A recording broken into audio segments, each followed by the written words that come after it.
Good evening. Assalamu alaikum. We will have the opportunity, and as a community, we have the honor to have Commodore Mark Watson join us today.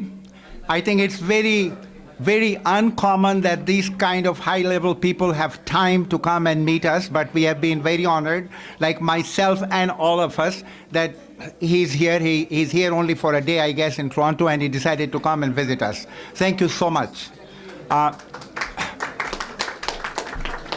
Before I go on, I will ask Sheikh Saab to say, to start with some Quran ayats. Good evening, everyone. It's truly an honor and pleasure. I'd like to thank Haroon Khan for inviting me, and we are really honored to be amongst our Honorable Commodore and his colleagues. And I'm just going to recite a very short passage from the Holy Quran, and I'm going to provide the translation in the English language. أعوذ بالله من الشيطان الرجيم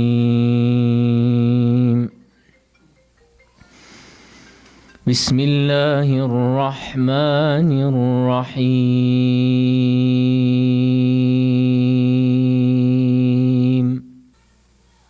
والعصر إن الإنسان لفي خسر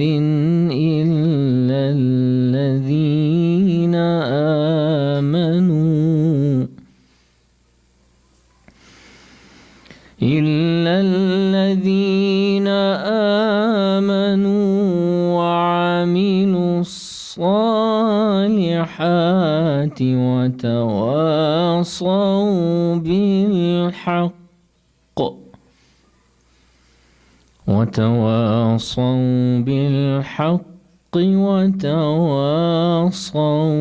بالصبر صدق الله العظيم. The translation is as follows.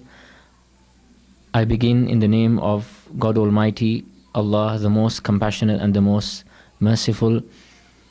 God Almighty swears by the time, and He says that indeed the whole of humanity is in a state of loss except those who believe in the Creator God Almighty and those who perform righteous deeds and those who remain steadfast on the truth and those who remain steadfast on the principles of patience. Surely God has spoken the truth. Thank you so much for listening to me. I pray that God Almighty protects our sincere brothers who are serving the country, and I'd like to thank Haroon Khan for introducing them to the community, and may God Almighty shower His blessings upon all of you and especially on the members of this house. Thank you so much. Peace be upon you all. Assalamu alaikum.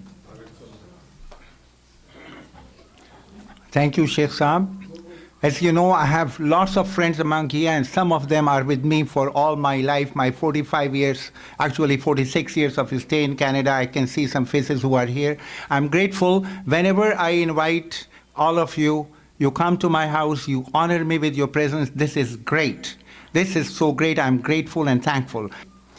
Now, after saying that, we are here in the of Commodore's presence. The reason of his presence is a lot of us don't know what happens in Canadian forces. Actually, at least I don't know myself. So I thought if he will come, he will tell me. He might as well tell all of you. My first question for my information, the answer should not be coming from Raja and the Consul General. Anybody else have this answer? Please be my guest. So what is the answer? A student? No, I'm sure you Google it now. Did you Google it? So, I mean, come on. We are looking for... At least we will find out what is the answer. No, I'll tell you the answer. The answer is, I was very surprised when I found out from him, we only have 70,000 people in all armed forces. On the other side, when you go to countries like India and Pakistan and all these other countries, they have hundreds and hundreds of thousands of soldiers. But this shows how safe, how great the country is, and we do not have enemies. We just don't have enemies. We are one of those countries, so we don't need armed forces. We need friends, and we are friends to every country in the world. Thank you for serving us. Although we have a very small number, but you are lucky that you are a part of that team. And I'm sure you want to know he's working. He will tell you about himself, but he's in the armed forces for the last 35 years. He has gone to about 50 countries, and he's a very, I think he's number 3 in the line. I asked him how long will it take him to be the vice admiral, so he doesn't want to answer that because that is a political answer. So after saying that, I will just request my good friend, Honorable Consul General of Sri Lanka, Mr. Johar, to say a few words. Good evening, everyone. It's a pleasure and a privilege to be at Haroon's place. And when as he said, and he invites, it's very difficult for us to say no. He has been doing such a good service to the community from the South Asian countries, which include Sri Lanka. I think his service to bring people together and to make them friends and increase the understanding, a similar kind of service that I have been mandated to do. As Consul General of Sri Lanka, we are trying our best to bring our communities, not only from Sri Lanka, from other communities, to contribute to a peaceful living here in Canada. So my association with Haroon came through one of my colleague, a friend and a schoolmate, Raja Kanaga, and through him only I got to know the service that Mr. Haroon Khan and the Police Liaison Committee extending to the communities here in Toronto. When at an event he had mentioned that the police force from our part of the world has a lot to learn from the Canadian police. What I said was at my turn to speak, I said not only police force, everyone else, we all have a lot to learn from people living in Canada, because the accommodation, the understanding, and the efforts and the trouble they take to recognize the other person's right to be wrong. So this is the great quality of we note here, and I think for that we need to thank the Canadian people and those who have contributing their time and efforts to bring people together and to make us a peace-loving community. And it's a great opportunity. Through Haroon, we got to have Commodore Mark Watson. He is a very, very senior officer, and he has been with the forces for over 35 years, and he has been to many all over the world, and he had served, I'm told, that in Eastern Europe, in Hungary, in Sudan, and Darfur, you name it. And he had, I think, it's not just for the Navy. I think his present designation as Director General of Pensions, I think it covers for all the forces that to serve for Canada. So I think it's my pleasure and privilege to get to know Commodore Watson, and I'm sure that the exposure by Mr. Haroon Khan that is given to people from South Asia, that would encourage more South Asians to be part of the future Canadian military forces.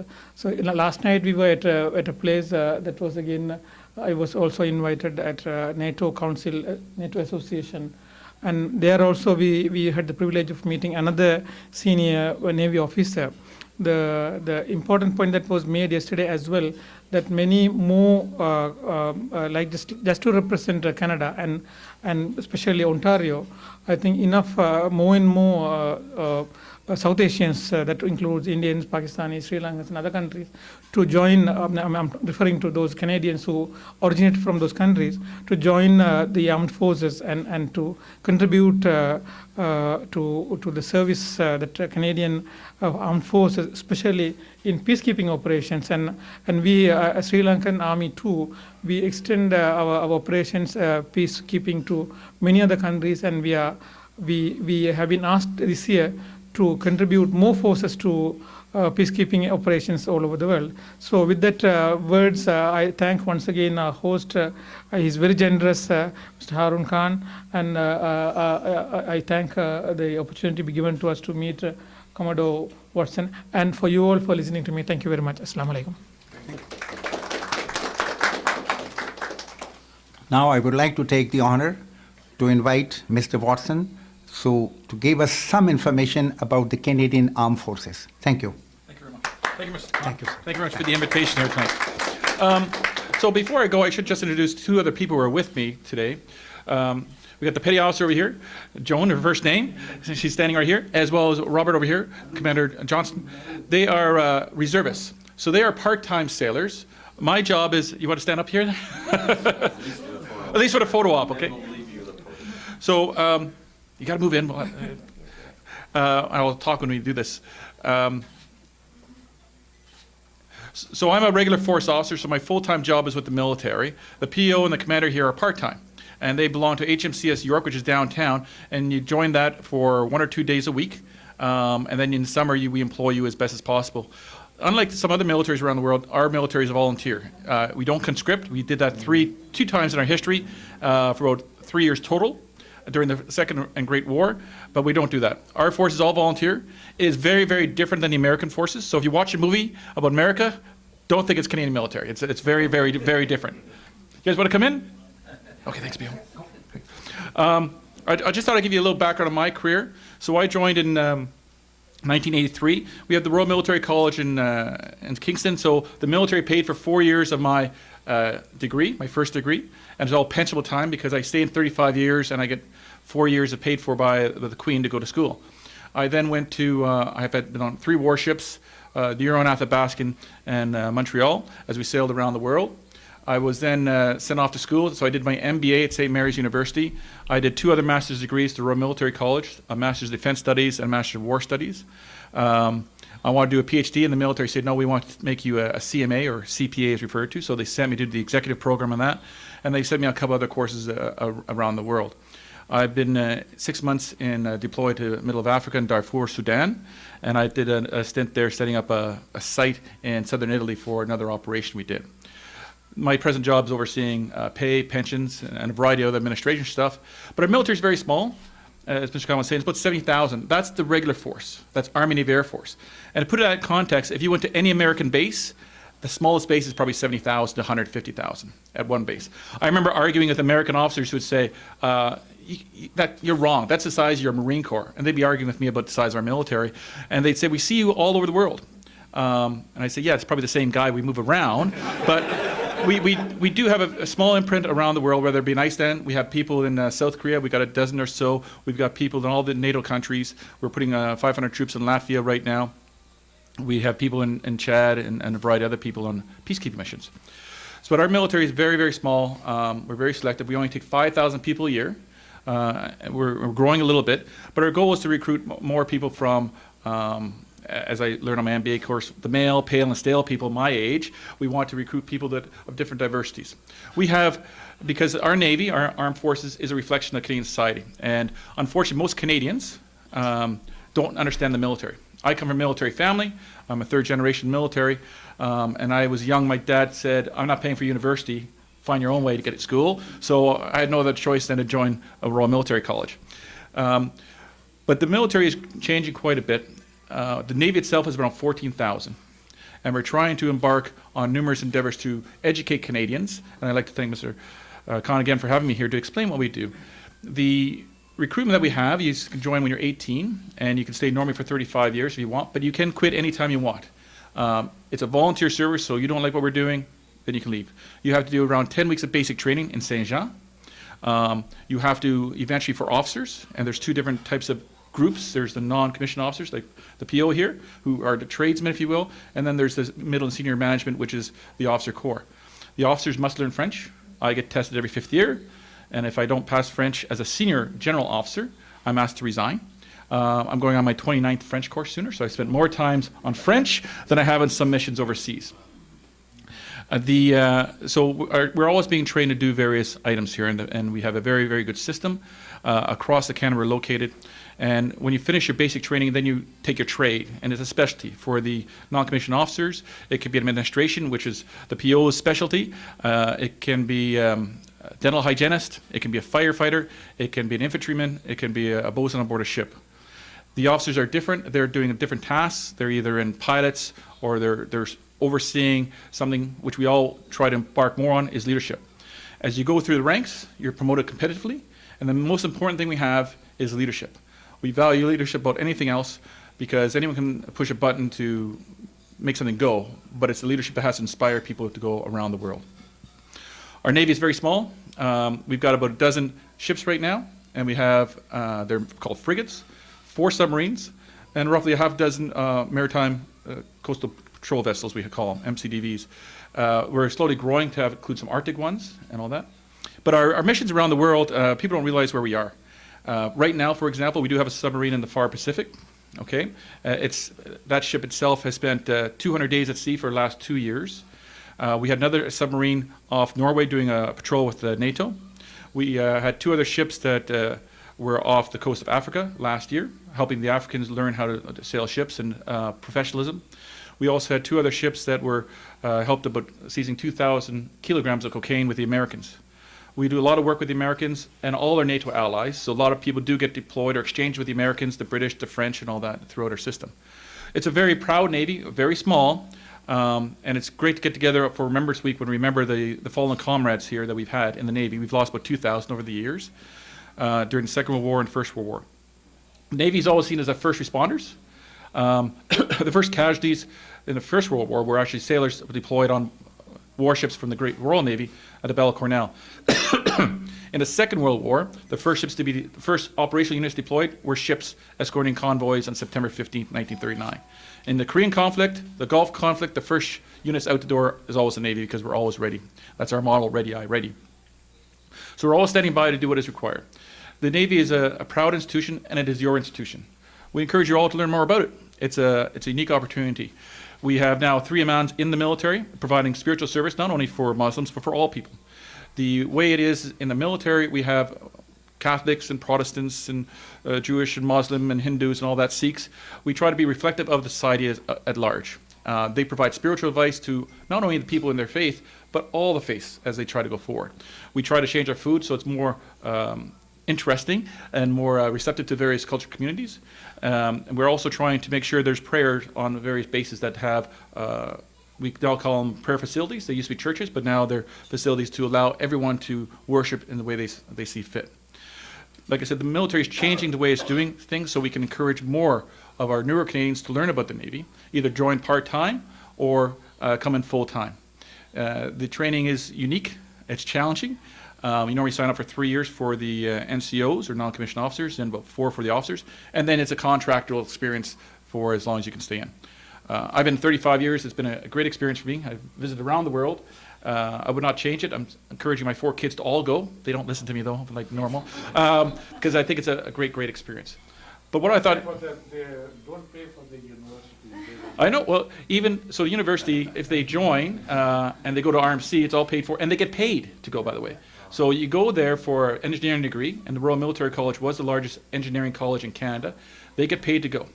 The reserves, if they join reservists, they get paid. They do summer training, but they can get a scholarship of $2,000 a month, or $2,000 each year towards university. And they can quit. But a lot of times the reserves, the militia is what you call the Army Reserves, they do training, they do learn leadership, but it's also a social aspect because they learn, they have a variety of other opportunities. The PO here, she was deployed on one of our warships recently. She volunteered to go. She went around for 7 months. I think you said it was the best time of your life because she went to Asia and Africa, little Europe, so she had a great experience and she came back. I don't get those opportunities anymore. I'm behind a desk, unfortunately. But their opportunities are quite a few, endless. And like I said, it's a volunteer force. And we are around the world, the Army, Navy, Air Force, and it's been a great experience. But what I'd like to do is maybe answer some questions if there is, because I don't want to keep you standing here for a long time. Please. Anyone have any questions? Up till what age a person can join? We do not have a limit to joining. We have 52-year-olds who join now. A lot of them, I knew a couple of bankers. They were bank managers, very successful, and they said, you know, I'm getting tired of going to work every day to hear people's complaints or try to figure out, let's do something different. So a good friend of mine, he was a Bank of Montreal manager, or BMO as they call it now, he joined about 25 years ago. He up and told his wife, this is it, I'm going to join. Since that time, he's been deployed to Europe 3 times, so he had 2 3-year tours there with his family. He's gone to sea for 6 years. He's lived on the East Coast, West Coast. He's now presently at Yellowknife. He volunteered to go there. I didn't force him to go, but he's loving it. He said it was the best decision of his life. And I've known 2 other bank managers who've done the same thing. They had midlife crises in their 30s and 40s, and they said, let's do something different. So we do accept, we used to have an age limit, but we did away with that. We find a lot of people coming in a little older, they're more mature, so they don't get charged, because we have our own prison. In Edmonton, there's a military prison, because you do have to have a unique lifestyle in that if the PO hits me, she can be sent to jail for a lot longer than they can in civvy jail. If she arrives late to work, we can send her to jail, and I do have powers of punishment to punish people with extra work, with the forfeiture of pay and things like that.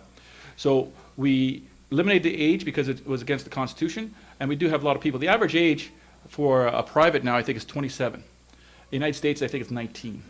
And we like comparing South Americans only because we think we're much smarter and better looking than they are. So it's not that hard. Oh, I'm sorry for that right there. Okay, that's good.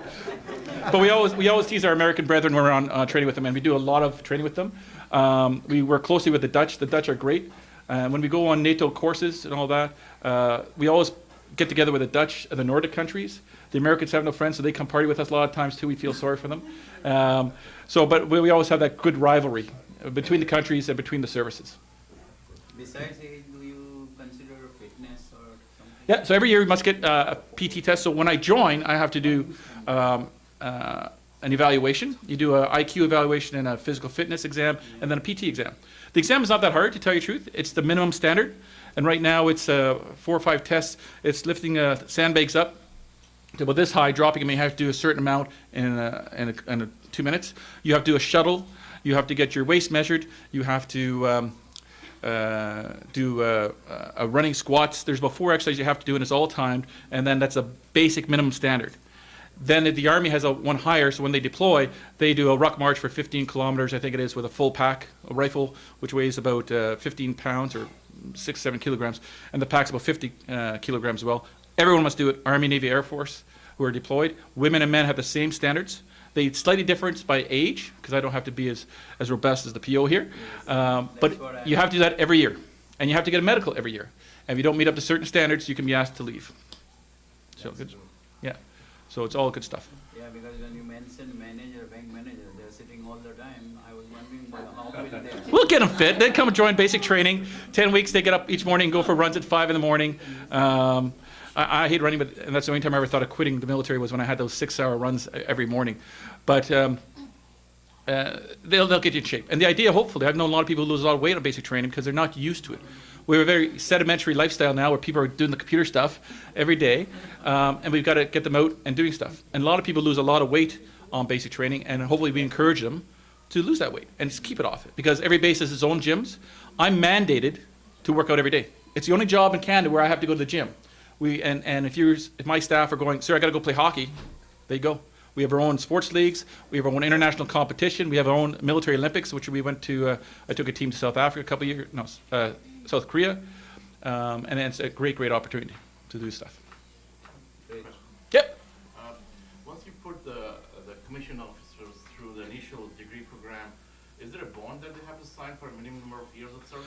It depends. So if they're going through RMC, we expect you to pay go 1 for 1 really. It used to be 4 years, and we expect you to put back 4 years. But that 4 years of training, if you're a pilot, so it's not a good investment from us, because you're going to get a degree in 4 years, and if you're going to be a pilot, we're going to send you on French training for 6 to 7 months. Pilot training takes 2.5 years, so it might get you for 6 months. But what we find is after people have done that training, they say, I want to do something. I want to stay in for at least the next stint, which is probably another 4 or 5 years. And then by that time, we have them in for 13 years. They get a pension at 25, and we explain how valuable the pension is. And a lot of times they're middle management at that time, and they're liking the job. So a lot of them do stay in. So we encourage them to stay in. We don't force them to stay in. So minimum 4 years at least, depending on which part of the forces they're in. If you're going to RMC in Kingston, it's 1 for 1. But if you came in, if you have an undergraduate degree in engineering and you join,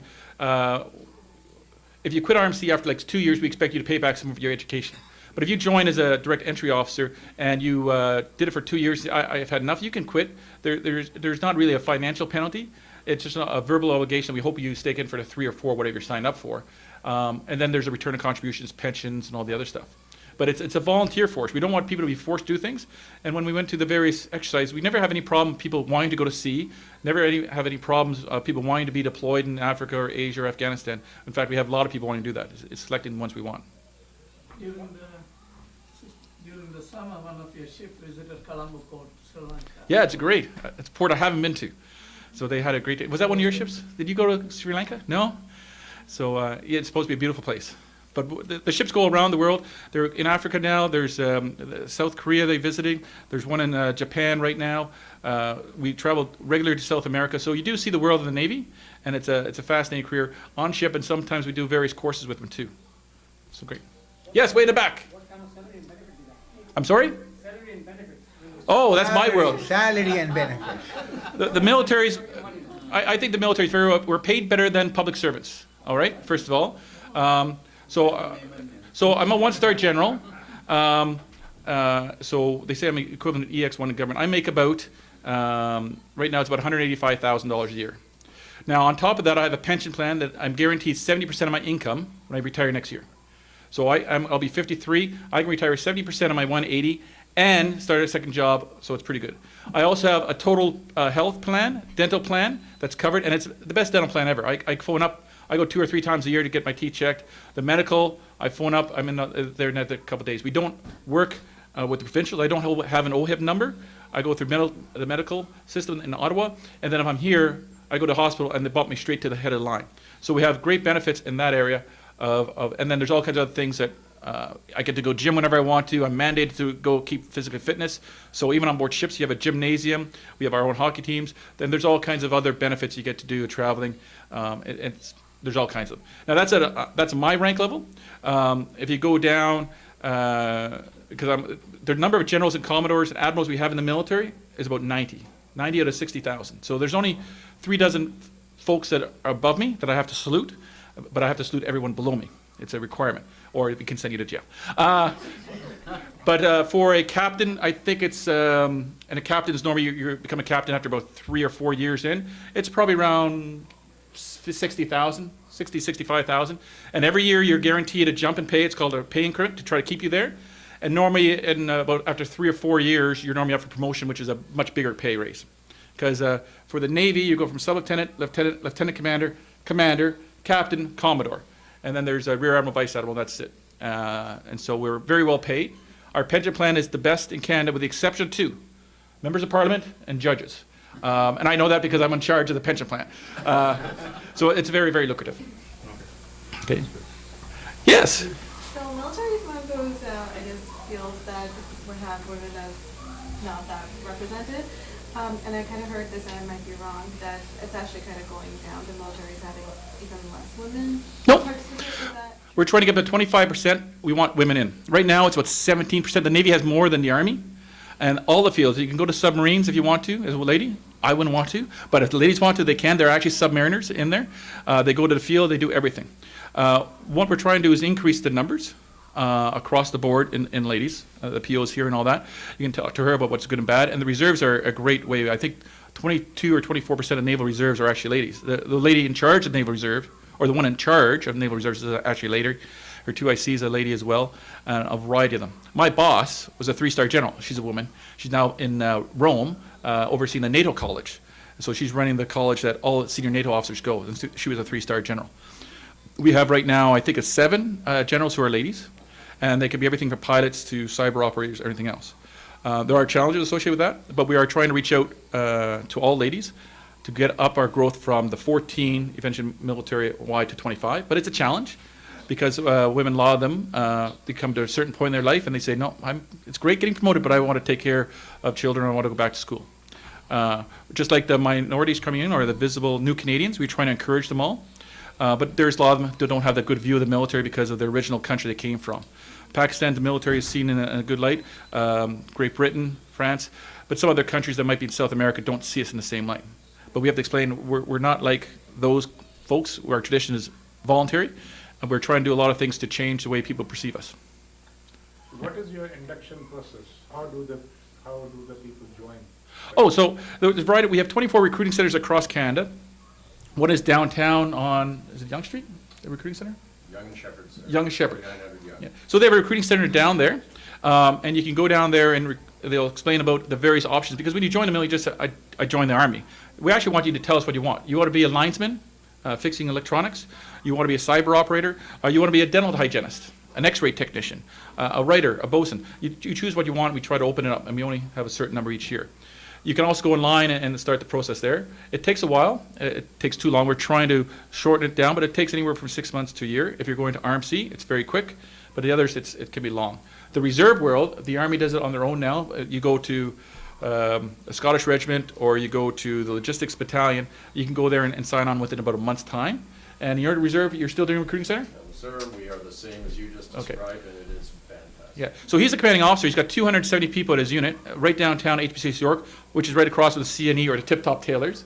And he's got a big building there. They have a band, so you can actually join as a musician and get paid. He's got a band of 35?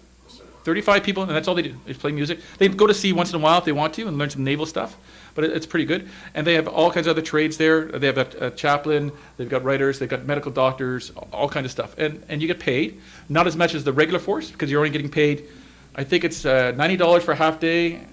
No, it's Well, it's by rank, sir, and you're paid whatever Yeah. percent. It's close to the regular percent, but you get paid when you work. yeah. So he's getting paid just for putting on his uniform tonight and on the parades tomorrow. I know that.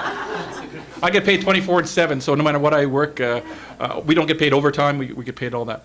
So the recruiting center is one place to go, or online. It tells you how to do it, or just visit the Naval Reserve units. I know Rob would love to have anyone come down and learn more about his ship's company. He's trying to get up to 300 people, and he can tell you the selection process. Okay. Are the deployments voluntary? Well, if you're on a ship, you're expected to go. So it's yes and no. So when a unit is deployed, let's say we're going to send the Royal Canadian Regiment to Latvia, it goes en masse, and everyone is expected to go. You might have a couple of people who say, no, I can't go because my wife's pregnant, and we're compassionate, we'll keep them back. A lot of times they say, my wife's pregnant, please send me, so it depends. When the unit goes, it normally goes en masse, and the people join. It's sort of counterintuitive to a lot of people. I want to be deployed. I don't want to stay in Canada because I joined the military to see the world. So when a unit goes, there's a bond there that everyone wants to go. Now, there's a couple people may not to. But there's a lot of missions that are voluntary. For example, when I went to Sudan, I stuck my hand out and say, please pick me. And eventually I got picked to go. And then we have other positions that are around the world because a lot of the United Nations positions are only 2 or 3 people here and there. So they come out and every year and you put your hand up, are you interested? And they choose the person they think's going. Or they'll ask you, by the way, I've got to pick someone to go to, I've got a meeting on Monday, I've got to find a colonel, and we want to post him and his family to Brussels for 4 years. So we're going to say who we think should go, and we're going to ask him if he's interested. We had people I've got to send down to Australia. And so again, we asked them. I had one lieutenant commander got a phone call, and I asked him, there's a NATO billet open and bought in Kosovo. It was to be working with NATO forces overseeing the peace agreement. And I brought him in and said, what are you doing for the next 6 months? And he goes, well, I don't know, sir. My wife's going to British Columbia and being with her mother and all that. And I said, good. How about going to Kosovo? Oh, cool. Let me talk to my wife. Okay. He goes, talks to my wife, come back, said, she said I could go. Great. The message was already cut. You're going to go whether your wife wanted you or not. So he was quite happy with it. But so there is volunteers, and then we send people on unit. But it's different than the American military. When you join the American military, you can be pulled back. In fact, I think they're calling back 2,000 pilots because they're short of them. We don't do that. We do have an obligation to part of a supplementary reserve that it could be called back, but never in the history of Canada have ever done it. Because we've got so many people and we're so small, people want to go to missions. I would love to go to another deployment, but I'm just too old now. But there are all kinds of opportunities over there. And it was interesting was I was in Sudan. I remember talking to a Nigerian officer. He said, Mark, I was flying out, my mother had just passed away, and the military rushes me home because to attend a funeral. And he goes, I don't know why you're here. I know why the Americans are here, the Chinese are here, I know why the British are here, and especially the French. I have no idea why you Canadians are here, and we played a very significant role in Darfur. But I do want to say, from Nigeria, and the Africans there, thank you, because you were just there to help people. And it's in the following of Prime Minister Trudeau's world, it's great having more Canadians out there, because we do out there. We're not here to colonize, or we don't have the history. We're just here to do things that we think is the best interest of humanity. Primarily non-combat role, right? In that role, I had no weapons, which was a problem because we were overrun a couple of times. But most of them, we armor people for self-defense. But it depends what the role is. We do have troops right now in Iraq, I believe, and a couple other special forces. We have people now being put over to Latvia as well. But they're soldiers first and foremost, and they'll do what the government wants them to do. We've got to remember that the military doesn't control foreign policy. We're simply a tool of foreign policy, and the Navy's a lot of times in front. Okay. What's your role in Somalia pirates?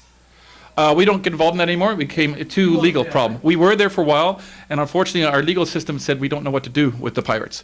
So we pulled. I probably shouldn't say that. So we decided not to do much with the pirates anymore. When I was on my first ship, I know when off Vietnam, we picked up boat people there. So we brought those back after we talked to lawyers because we weren't used to that. When I was in Russia, we were told what to do if someone wanted to have political asylum aboard ship. We didn't want to create an international incident. This was back in the Gorbachev's day, so it was a little different. So we try to become, believe it or not, try not to rock the boat a lot of times, but we're there to help anyone. Okay, great. Did the Navy go to the Caribbean to help out with the cyclones and things like that? Yes, so we had 2 ships go down there to Turks and Caicos. I can never pronounce that word, Caicos. The little islands down there. They brought about 150,000 kilograms of stuff. They helped them out there. In a hurricane off Haiti, that happened about, I think it was 10 years ago. We sent a whole task force down there. We've helped the Americans out when Hurricane Andrew hit Florida. We sent a task group down there as well. So we went ashore, everyone went ashore to help build orphanages, deliver food, provide that. Sometimes it just needed straight leadership. And so we sent work parties ashore, deliver food, but organize people and rebuild places. So in the Caribbean, we're there quite a bit now. We used to, when I was younger, have a military base in Bermuda. And we used to go down there every winter to paint ship. The wives were not happy with that, but we went down to Bermuda to paint ship from January to March, and on the West Coast, we'd go down to Hawaii to paint ship. It was a great routine, but we're too operational now to do that. But yeah, we get involved in the Caribbean quite a bit. Yes, sir. Can I ask you about the supply and demand, the demand for this to join versus availability of jobs, availability of positions? Is it a tight balance, or is there much more demand than this available? Every year we have between 35 and 50,000 people express interest coming to recruiting center and saying they want to join. We only take 5,000 a year. Okay, we weed them out for a variety of reasons. One is that they have to take an aptitude test. Okay, we check if they have a criminal background. They have to pass the physical. A lot of people nowadays can't pass the physical exam because they have a heart condition or something like that. So they're weeded out too. And then it's depending on what they want to do. A lot of people want to become pilots. I don't know why, but they all want to become pilots. We only need to have a couple hundred pilots a year. And a trainer pilot costs, I think it's upwards of $3 or $4 million each. Because $2 million? oh yeah, easily. Because the way we train pilots is you have to go to ground school, then you go learn on a prop plane, Cessna I think it is. Then you go to a mini jet, and at that time, and each one of those is about a year, you then select if you're going to go heavy aircraft, helicopter, fighter jet. And fighter jets are really expensive to train, and then we train you on that. But remember, to fly a CF-18 per hour, it's probably $60,000 to $80,000 just in fuel alone, and that's probably my old days counting. So just by having that guy in the plane for a couple hours, he's spending $250,000. And then if he ever drops an armament, each bomb's $250,000 too. So they train quite a bit. It's very expensive. So when you go in, you say, I want to be a bosun or an X-ray technician, and we have know how many we need for that year. And we ask you to choose 1, 2, or 3. And then we make you an offer. It's not a contract. The Americans, you can sign online within 72 hours, you're at a depot. In Canada, there's negotiations saying, here we are, we're going to start here, are you interested? I know I got a phone call when I joined in '83 in February, and then I started my training 6 months later. But I had started the process 5 months earlier. But the demand is actually trying to get the right people in, and trying to get as many ladies in, trying to get as many other groups that we may not be seeing. So, right now you mentioned your numbers right now for the Navy is 14,000 approximately. Around, yeah. Is it at its peak right now, or has it been typically higher? Is it how is that compared to overall? Well, great question. So the Canadian Navy started in 1910 when a ship came from Great Britain on October 21st, 1910, called the Niobe. During the Second World War, prior to the First World War, we had more desertions than we had recruits. Was not a good time for us. Our Navy in the First World War was made up mostly of armed yachts patrolling Canada. We did not do too much. During the Second World War, we had 6 ships at the outbreak. By the end of the war, we were the 4th largest Navy in the world. So you have the Haida in Hamilton, which was on a destroyer. So we had aircraft carriers. We have had aircraft carriers. We've had a half dozen or so. We've had cruisers and everything else. So we had about, I think it was 400 ships by the end of the Second World War. In the 1960s, we had about 80 to 90, and now we're down to 2 dozen. But the 2 dozen have, a destroyer today can do a lot more than it could be years ago.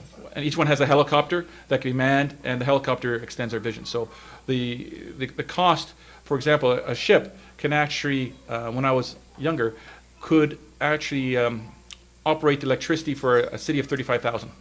And they did once. They actually pulled into a small city on the British Columbia coast, which had a disaster, and they plugged it into the ship because it's got generators. It can carry things. It's got its own hospital on board and all the other stuff. So it's quite maneuverable. So the Navy's gone down in numbers of people, but that's because everything costs a lot more. Okay. Yep. For commission officers, do you guys cross-train as well with other countries like Sandhurst or West Point? Would you send your commission officers to those places? Yeah, we do. So actually in RMC they have some Americans in and some Brits in, I think. But we have a regular exchange program, especially with NATO countries. So right now in the United States we have 500 officers either at NORAD headquarters or work with the Americans. In Europe, I think we got about 300 that are actually built into NATO headquarters or on exchange duties. We have a half dozen Australians on our submarines, and we have half dozen of our officers on their submarines. We have regiments that have exchange postings, so it regularly happens. I've never done one. I keep asking for it, but I keep being told no. I got to get promoted and stay in Ottawa. But we have a large number of postings out there, depending on the regiment and affiliation and the country. We have a college near here called the Canadian Forces College. It's only for about 150 people. It's on Yonge Avenue. And there is a course for 150 Canadians, and then we have 25 foreign countries that come in, British Americans, but we've had Sri Lankans, we've had Pakistanis, we've had a variety of people. And we send one of our officers to their country as well on exchange postings. It's quite neat. So what I think I'll do, because I don't want everyone standing, I'll cut it from there. And then if they want to ask me more questions, or Joan or Rob there, please feel free. Thank you so very much. Thank you so much for your time. I'm Thank sure you. we must have learned a lot today.